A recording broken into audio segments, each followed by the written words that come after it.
thou shalt not bear false witness, thou shalt not covet. If there be any other commandment, it is briefly comprehended in this saying, namely, thou shalt love thy neighbor as thyself. You see, yung part ng commandment na ito sa Ten Commandments, ito yung part na love for neighbor.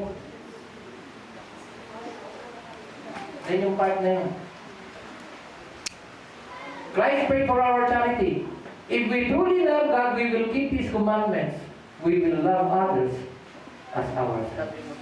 Love worketh no ill to his neighbor, therefore, love is the fulfilling of the law. Kita niya? Anong 10 kautusan na hinahanap niyo? Kung may pag-ibig ka, natupad mo na lahat. For all the law is fulfilled in one word. Ano yun? Even in this, thou shalt love thy neighbor as thyself. Ano yung one word na yun?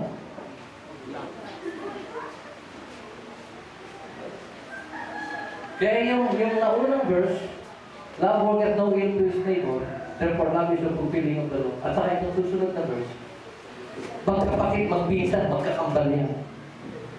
Kasi kung may pag-ibig ka, nasunod mo na yung kautusan.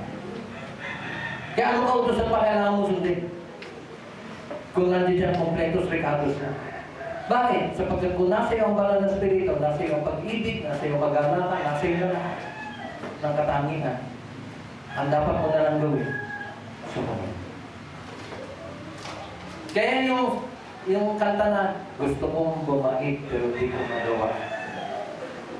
Dialogue yan ng hindi mananampalataya.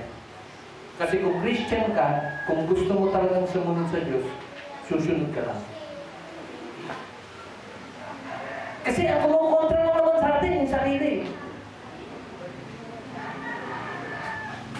Sa totoo lang.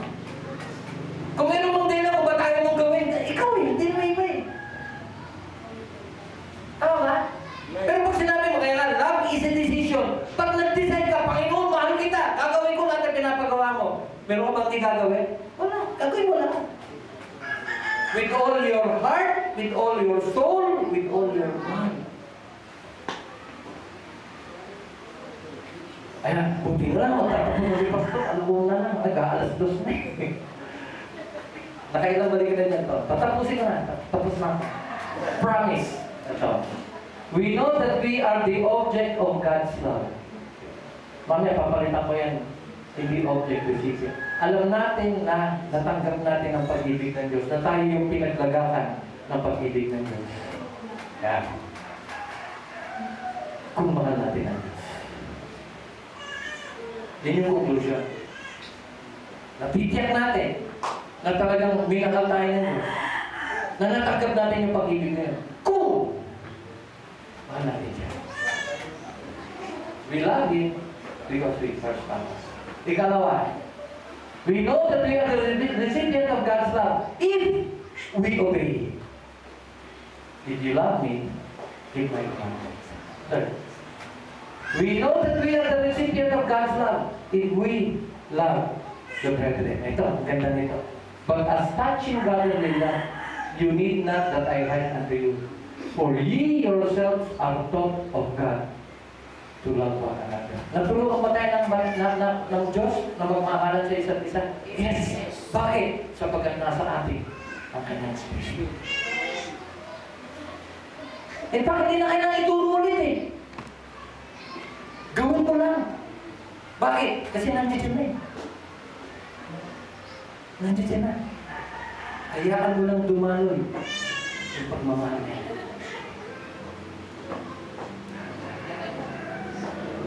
Beloved, let us love one another, for love is of God, and everyone that loveth is born of God, and knoweth God. Hindi na. Paano malaman ng mga Kristiyano? Nagmamahal. Sino yung mga nagmamahal? Yun yung mga ipinanganak ng Diyos, at yun yung mga pinananahan ng Diyos. Nakakakilala sa Kanya. At tingnan yung warning sa verse 8, He that loveth not, knoweth not God, for God is not. You see?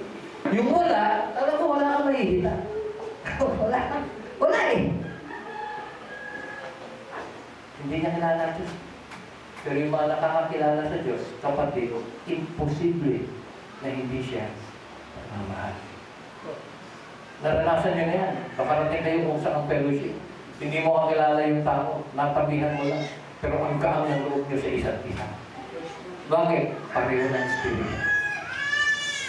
Tama? Love is both a commandment and a commitment. Sabi sa John 14:15, if you love me, you will keep my commandments. This is my commandment that you love one another as I have loved you. Owe no man anything but to love one another. For he that loveth another hath fulfilled the law. Love brought no ill to his neighbor. Therefore, love is the fulfilling of the law. Tapos.